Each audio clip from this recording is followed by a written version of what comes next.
Hello everyone, this is Girishraj Ayyappan. Welcome to our spoken English course. இன்னைக்கு நம்ம கோர்ஸில் basic words to be known part 5 பார்க்க போகிறோம்.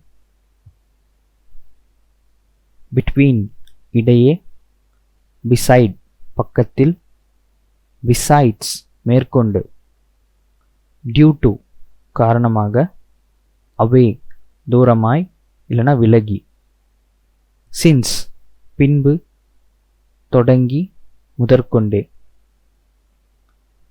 So next வீடியோவில் times of a டே ஒரு நாளில் இல்லை ஒரு நாளை குறித்தோ இல்லை நேரத்தை குறித்தோ எப்படி நம்ம இங்கிலீஷில் பேசுகிறோம் அப்படிங்கிறத நம்ம பார்க்கலாம். ஓகேங்களா?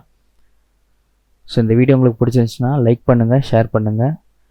இப்போ பார்த்து சில பேசிக் வேர்ட்ஸை வச்சு உங்களால் சென்டென்ஸ் ஃப்ரேம் பண்ண முடியுது அப்படின்னா அதை நம்ம கமெண்ட் செக்ஷனில் கமெண்ட் பண்ணுங்கள். So meet in the next video. Until then, this is Girishraj signing off. Be happy, be healthy, take care. Thank you.